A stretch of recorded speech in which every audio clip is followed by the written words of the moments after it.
नमस्कार साथीहरू, यहाँहरूलाई हाम्रो युट्युब च्यानल ज्ञानमान्दुमा स्वागत छ।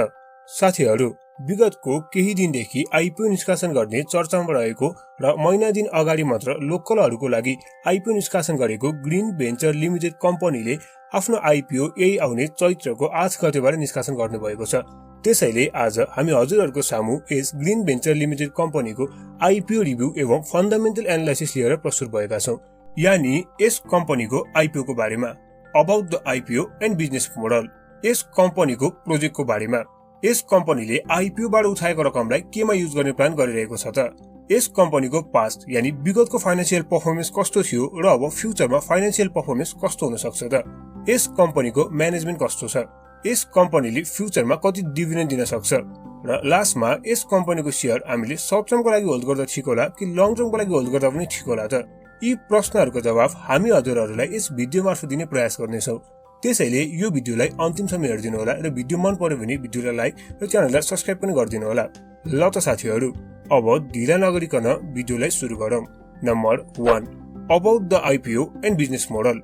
ग्रीन भेन्चर्स लिमिटेडले यही चैत्रको 8 गतेबाट प्रति किता अंकित मूल्य रु 100 को दरमा 31,25,000 किता शेयर निष्कासन गरेर पब्लिकबाट 31 करोड 25 लाख रुपियाँ रेज गर्ने प्लान गरिरहेको छ। यस कम्पनीले निष्कासन गर्न लागेको 31,25,000 किता शेयर मध्ये 93,750 किता शेयर अर्थात 3% बराबरको शेयर यस कम्पनीले यस कम्पनीको कर्मचारीहरूको लागि सुरक्षित गरेको छ र 1,56,250 किता शेयर अर्थात 5% बराबरको शेयर यस कम्पनीले सामूहिक लगानीको यानी म्युचुअल फन्डको भागमा छुट्याएको छ र बाँकी रहने 28,75,000 किता शेयर हामी जस्तो आम सर्वसाधारणमा निष्कासन गर्नेछ। यस कम्पनीको आइपिओ निष्कासन छिटोमा चैत्रको 11 गते बन्द हुनेछ भने ढिलोमा चैत्रको 22 गते बन्द हुनेछ भने यस कम्पनीको शेयरमा तपाईले न्यूनतम पनि यानी मिनिमम पनि 10 किता शेयरको लागि एप्लाई यानी आवेदन दिनुपर्नेछ भने अधिकतम यानी म्याक्सिमम तपाईले 50,000 किता शेयर सम्मको लागि आवेदन दिन सक्नुहुनेछ। तर यो कुरा हामी सबैलाई थाहा छ कि अहिले आइपिओ को क्रेज मार्केटमा कति छ भनेर। त्यसैले यस कम्पनीको आइपिओ मा तपाईले 10 किताको लागि मात्र चैत्रको 11 गते भित्र नै आवेदन दिनुहोला। र अब यस कम्पनीको आइपिओ पर्ने चान्स कति छ भनेर भन्नु पर्दाखेरि यस कम्पनीको आइपिओ मा कम्तीमा पनि 23 लाख भन्दा बढीले आवेदन यानी एप्लिकेसन दिने निश्चित नै छ। तर यस कम्पनीले 28,75,000 किता शेयर मात्र निष्कासन गरेको छ, जसको मतलब के हो भने 2,87,500 जनाले यस कम्पनीको 10 किताको दरले शेयर पाउनेछन् भने बाँकीको हात खाली नै हुनेछ। यानी 11 देखि 12% ले मात्र यस कम्पनीको शेयर पाउनेछन् भने बाँकीको हात खाली नै हुनेछ। त्यसकारणले गर्दाखेरि 10 किताको लागि मात्र 11 गते भित्र नै आवेदन दिनुहोला। त्यस्तै यस कम्पनीको issue manager Lakshmi capital market limited रहेको छ भने यस कम्पनीको क्रेडिट रेटिङको कुरा गर्ने हो भने केयर नेपालले यस कम्पनीलाई BB को रेटिङ प्रदान गरेको छ, जसको मतलब यस कम्पनीले समयमा नै वित्तीय दायित्व पूरा गर्ने सम्बन्धमा मध्यम रूपमा सुरक्षित यानी मध्यम जोखिम छ वा मोडरेट रिस्क छ भन्ने जनाउँछ। त्यस्तै अब कुरा गरौँ यस कम्पनीको बारेमा। नेपालमा रहेको अपार जल स्रोतको उपयोग गरी जलविद्युत आयोजनाहरूको पहिचान गरी सम्भवतः अध्ययन, निर्माण र सञ्चालन गर्ने अभिप्रायले निजी क्षेत्रका उद्यमीहरूले मिलेर यस ग्रीन भेन्चर्स लिमिटेडलाई कम्पनी ऐन 2063 बमोजिम मिति 2061 साल मङ्सिर 22 गते नेपाल सरकार कम्पनी रजिस्ट्रारको कार्यालयमा प्राइभेट लिमिटेड कम्पनीको रूपमा दर्ता भएर कारोबार गर्दै आएको थियो र पछि यस कम्पनीमा आयोजना प्रभावित क्षेत्र यानी उद्योग प्रभावित क्षेत्रका बासिन्दा तथा सर्वसाधारणहरूको जनसहभागिता विस्तार गर्ने हेतुले 2075 साल फागुन 13 गतेदेखि कम्पनीले आफूलाई पब्लिक कम्पनीको रूपमा परिणत गरेको हो। यस कम्पनीको रजिस्टर कार्यालय काठमाडौँ जिल्ला काठमाडौँ महानगरपालिका वडा नम्बर 28 पुतली सडक काठमाडौँमा रहेको छ। त्यस्तै अब यस कम्पनीको बिजनेस मोडलको कुरा गर्नु पर्दाखेरि यस Green Venture Limited company hydropower sector अन्तर्गत पर्ने कम्पनी हो। यस कम्पनीले हाइड्रोपावर प्रोजेक्टहरू बनाउँछ र त्यहाँबाट बिजुली उत्पादन गर्छ र त्यस उत्पादित बिजुलीलाई पहिला नै निर्धारण गरेको प्राइसमा नेपाल विद्युत प्राधिकरणलाई बेच्छ। यानी यिनीहरूले त्यो बिजुली उत्पादन गरिसकेपछि वा भइसकेपछि कति प्राइसमा बेच्ने भनेर विद्युत प्राधिकरणसँग पहिला नै सम्झौता गरिसकेका हुन्छन् र त्यो सम्झौतालाई PPA एग्रिमेन्ट भन्छौं यानी पावर पर्चेज एग्रिमेन्ट भनेर पनि भन्छौं। र यसरी बिजुली बेचेर आएको पैसाबाट आफ्नो खर्च कताएर हाइड्रोपावर कम्पनीहरूले नाफा कमाउने गर्दछन् र यसरी सञ्चालन गरेको प्रोजेक्ट 30 देखि 35 वर्षपछि हाइड्रोपावर कम्पनीहरूले नेपाल सरकारलाई हस्तान्तरण गर्नुपर्ने अनिवार्य नियम छ र यही कारणले गर्दा धेरै हाइड्रोपावर कम्पनीहरूले आफूले सञ्चालन गरिरहेको प्रोजेक्टबाट जति पनि प्रफिट कमाउँदछन् त्यसको केही हिस्सा वा भनौं त्यसको केही पार्ट जम्मा गर्दछन् र अर्को हाइड्रोपावर प्रोजेक्ट बनाउँदछन् ताकि 30-35 वर्षपछि एउटा प्रोजेक्ट सरकारको नाममा हस्तान्तरण भए पनि अर्को प्रोजेक्टबाट नाफा आओस् भनेर। र यही नै हो हाइड्रोपावर कम्पनीको बिजनेस मोडल। त्यस्तै अब कुरा गरौँ हामी हाम्रो नेक्स्ट पोइन्टको बारेमा। Number 2 about the project. यस कम्पनीले ओखलढुङ्गा जिल्लामा लिखु 4 हाइड्रोपावर प्रोजेक्ट निर्माण गरेको छ। यस आयोजनाको जडित क्षमता 52.4 यानी 52.4 मेगावाटको रहेको छ। यो आयोजना यानी यो project run of river project हो भने यस कम्पनीले यस जलविद्युत आयोजना निर्माण उत्पादन तथा सञ्चालन गर्न विद्युत उत्पादनको अनुमति यानी जेनेरेसन लाइसेन्स नेपाल सरकार ऊर्जा मन्त्रालयबाट 2068 फागुनको 28 गते प्राप्त गरेको छ भने नेपाल सरकार ऊर्जा मन्त्रालयसँगको सम्झौता अनुसार यस कम्पनीको विद्युत उत्पादनको अनुमति पत्र यानी जेनेरेसन लाइसेन्स 21 फागुनको 27 गतेको दिनसम्म मात्र बहाल हुनेछ भने त्यस उपरान्त यस प्रोजेक्ट सरकारको नाममा हस्तान्तरण हुनेछ। यानी अबको 25 वर्ष 8 महिना बाँकी रहेको छ यो प्रोजेक्ट सरकारको नाममा हस्तान्तरण हुनको लागि। यस कम्पनीको प्रोजेक्ट पूर्ण रूपमा सम्पन्न भइसकेको छ यानी 100% सम्पन्न भइसकेको छ र यस कम्पनीले 2078 7 महिना 21 गतेदेखि विद्युत उत्पादन गरी नेपाल विद्युत प्राधिकरणलाई विद्युत बिक्री गरिरहेको छ। त्यस्तै यस कम्पनी र नेपाल विद्युत प्राधिकरण बीच सम्पन्न विद्युत खरिद बिक्री सम्झौताका अनुसार यानी पावर पर्चेज एग्रिमेन्टको अनुसार नेपाल विद्युत प्राधिकरणले यस कम्पनीले विद्युत उत्पादन गरेको पहिलो महिनादेखि 12औं महिनासम्म बर्खा याममा प्रति युनिट 4 रुपैयाँ 80 पैसा भने सुक्खा याममा 8 रुपैयाँ 40 पैसा प्रति युनिटको दरले विद्युत खरिद गर्नेछ। साथै व्यापारिक उत्पादन सुरु हुने मितिबाट 1 वर्ष पुगेको महिनाको लगत्तै पछिको महिनादेखि यानी 1 वर्षपछि लागू हुने गरी प्रत्येक वर्षको लागि 3% को दरले 8 पटकसम्म साधारण मूल्य वृद्धि दिई 8औं पटकमा भने सुक्खा याममा 10 रुपैयाँ 42 पैसा र बर्खा याममा 5 रुपैयाँ 95 पैसाको दरले विद्युत खरिद गर्नेछ नेपाल विद्युत प्राधिकरणले। र यो रेट यतिमै स्थिर हुनेछ सरकारलाई यो प्रोजेक्ट हस्तान्तरण नगरुन्जेलसम्म।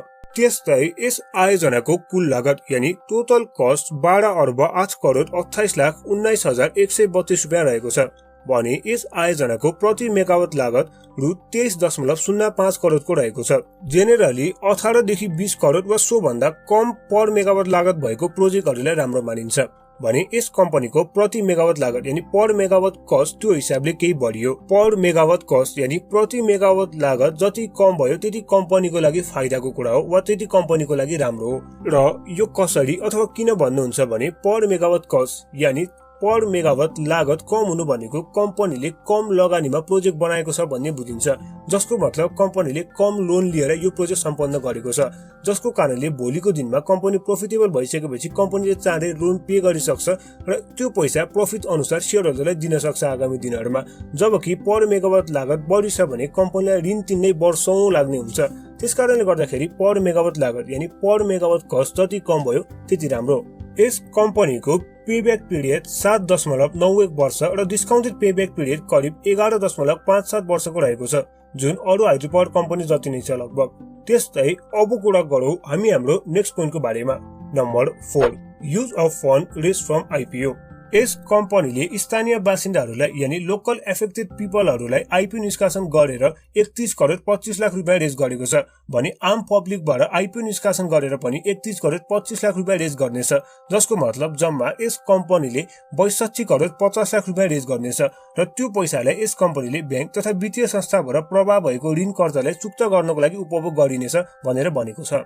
त्यस्तै अब कुरा गरौँ हामी हाम्रो नेक्स्ट पोइन्टको बारेमा। Number 4 past financial performance and future prospect. यस कम्पनीको पेयर अफ क्यापिटल हाल 2 अर्ब 50 करोड बराबरको रहेको छ भने आइपीओ जारी गरे पश्चात यस कम्पनीको पेयर अफ क्यापिटल बढेर 3 अर्ब 12 करोडको पुग्नेछ जसलाई आगामी 2080-81 सम्म यतिमै स्थिर राख्ने प्रक्षेपण कम्पनीले गरेको छ। त्यस्तै यस कम्पनीको रिजर्भ एन्ड सरप्लस हेर्ने हो भने यस कम्पनीको रिजर्भ हाल नेगेटिभमा छ।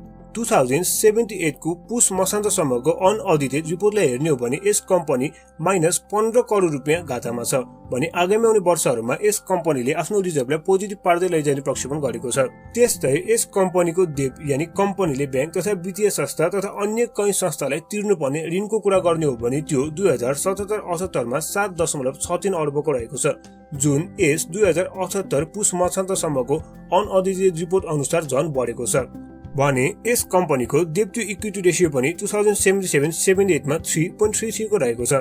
जेनरली हाइड्रोपावर कम्पनीहरूको डेट टु इक्विटी रेशियो 1.5 वा सो भन्दा कम भएकोले राम्रो मानिन्छ, तर यस कम्पनीको डेट टु इक्विटी रेशियो नै 3.33 को रहेको छ।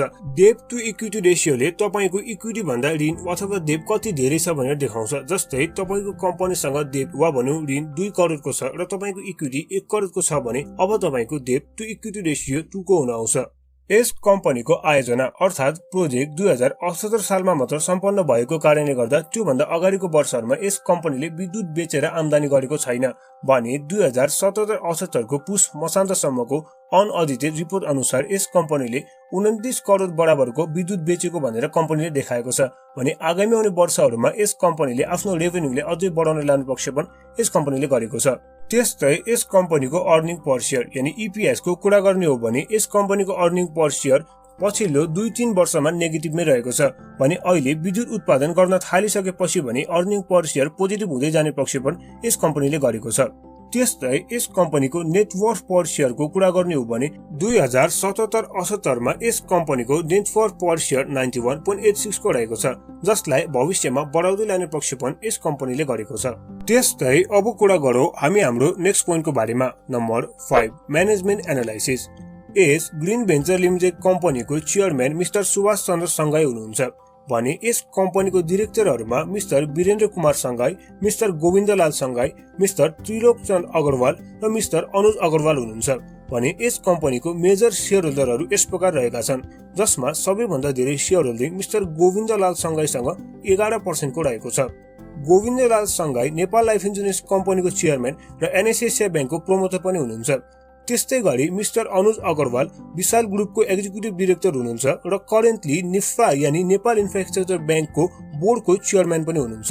आईपीओ जारी गरे पश्चात यस कम्पनीमा प्रोमोटर शेयर होल्डिङ 80%, लोकल पिपलको शेयर होल्डिङ 10% र पब्लिक शेयर होल्डिङ 10% को हुनेछ। त्यसैले यस कम्पनी विशाल ग्रुप अन्तर्गत पर्दछ जुन नेपालको लिडिङ र रिनाउन्ड बिजनेस ग्रुप हो र यस कम्पनीको डिरेक्टरहरू नेपालको अरु प्रतिष्ठित तथा मार्केट लिडर कम्पनीहरू जस्तै नेपाल लाइफ इन्स्योरेन्स कम्पनी, एनएसएसआई, निफ्रा लगायत कम्पनीहरूको चेयरम्यान तथा प्रोमोटरहरू हुनुहुन्छ। त्यसैले यस कम्पनीको म्यानेजमेन्ट एकदमै स्ट्रङ छ र भविष्यमा यस कम्पनीले राम्रो परफर्मेन्स गर्ने कुरामा म निकै आशावादी छु। त्यस्तै अब कुरा गरौँ हामी हाम्रो नेक्स्ट पोइन्टको बारेमा। Number 6 future dividend. हाल यस कम्पनीको नेटवर्थ पर शेयर 90 रुपैयाँको आसपास छ र यस कम्पनीको रिजर्भ पनि अहिले नेगेटिभ मानेछ। त्यसैले आगामी आउने 2-3 वर्षसम्म यस कम्पनीले डिभिडेन्ड दिन सक्दैन। तर यस कम्पनीको विद्युत उत्पादन र बिक्री सुरु भइसकेको छ। यसले गर्दाखेरि यस कम्पनीले विद्युत बेचेर आम्दानी गर्न पनि थालिसकेको छ। त्यसैले आगामी आउने वर्षहरूमा यस कम्पनीले आफ्नो रिजर्भलाई बढाउँदै जानेछ र लोनलाई घटाउँदै जानेछ जसको कारणले गर्दा यस कम्पनीको ईपीएस यानी अर्निङ पर शेयर, नेटवर्थ पर शेयर लगायतको कुराहरू इन्क्रिज हुँदै जानेछ र यदि कम्पनीले राम्रो परफर्मेन्स गर्दै गयो भने चाहिँ अबको 2-3 वर्षपछि भने कम्पनीले राम्रो बोनस दिन सक्छ यानी वर्षको 10 देखि 15% सम्म बोनस दिन सक्छ। तर अहिलेको 2-3 वर्ष भने कम्पनीको स्थिति अलिकति नाजुक नै छ। त्यस्तै अब कुरा गरौँ हामी हाम्रो नेक्स्ट पोइन्टको बारेमा। नम्बर 7 सर्ट टर्म और लङ टर्म होल्डिङ। 2077-78 को रिपोर्ट अनुसार यस कम्पनीको नेटवर्थ पर शेयर 91.86 को रहेको छ जसको मतलब यस कम्पनीले सेकेन्डरी मार्केटमा आफ्नो ओपनिङ रेन्ज पाउँदाखेरि 91.86 देखि 275.58 को बीचमा पाउनेछ र चाँडै नै यस कम्पनीको शेयर मूल्य बढेर 450-500 प्लस पनि पुग्न सक्छ। त्यसैले सर्ट टर्ममा त यस कम्पनीमा फाइदा अवश्य नै हुनेछ र अब लङ टर्मको कुरा गर्ने हो भने यस कम्पनीको अर्निङ पर शेयर अहिले 91 को मात्र छ यानी यस कम्पनीमा हामीले 9 रुपैयाँ घाटा खाएर 100 यानी 100 रुपैयाँको फेस भ्यालुमा यस कम्पनीमा लगानी गर्दैछौँ भने यस कम्पनीको रिजर्भ पनि अहिले नेगेटिभमा रहेको छ। साथै यस कम्पनीको डेट टु इक्विटी रेशियो पनि अहिले एकदमै बढी छ। तर अबको आगामी दिनहरुमा भने यस कम्पनीको रिजर्भ, नेटवर्थ र अरु कुराहरुमा सुधार आउनेछ किनभने यस कम्पनीले भर्खरै मात्र यानी 2078 कार्तिक 21 गतेदेखि मात्र विद्युत उत्पादन गरेर बेच्न सुरु गरेको हो। त्यसकारणले गर्दाखेरि अब बिस्तारै यस कम्पनीको नेटवर्थ पोजिटिभ हुँदै जानेछ र रिजर्भ पनि पोजिटिभ हुँदै जानेछ र डेट टु इक्विटी रेशियो पनि बिस्तारै घट्दै जानेछ। तर अहिले नै यस कम्पनीको शेयरमा लङ टर्मको लागि इन्भेस्ट गर्नु चाहिँ उचित होइन जस्तो हामीलाई लाग्छ। साथै यस कम्पनीको आइपिओ सेकेन्डरी मार्केटमा लिस्ट हुँदाखेरि बढी मूल्यमा लिस्ट हुने भएकाले त्यो प्राइसमा त लङ टर्म इन्भेस्टमेन्ट बिल्कुल नै गर्नु हुँदैन। साथै लङ टर्म इन्भेस्टमेन्ट गर्दाखेरि पनि विशेष गरी कम्पनीको भ्यालुएसनमा चाहिँ एकदमै ध्यान पुर्याएर कम भ्यालुएसन भएको बेला मात्र इन्भेस्ट गर्नु पर्दछ लङ टर्मको लागि। र यदि तपाईलाई कम्पनीको भ्यालुएसन हेर्न आउँदैन भने त्यसको लागि पनि हामीले भिडियो बनाइसकेका छौं, फन्डामेन्टल एनालाइसिसको सिरिज, जसमा हामीले कम्पनीको भ्यालुएसन, ब्यालेन्स सिट लगायतका सम्पूर्ण कुराहरू कसरी हेर्ने र एनालाइज गर्ने भन्ने कुरा बुझाएका छौं। साथै तपाईसँग कुनै कम्पनीको आइपिओ छ र अब त्यो आइपिओ मा परेको शेयर तपाईले बेच्ने वा होल्ड गर्ने भन्ने कुरा थाहा छैन वा कहिले बेच्ने भन्ने कुरा थाहा छैन भने त्यसको लागि पनि हामीले एउटा भिडियो बनाएका छौं। ती भिडियोहरुको लिंक तपाईले तल डिस्क्रिप्सनमा वा माथि आई बटनमा पाउन सक्नुहुन्छ। त्यहाँबाट गएर ती भिडियोहरु एकपटक अवश्य हेर्नु होला।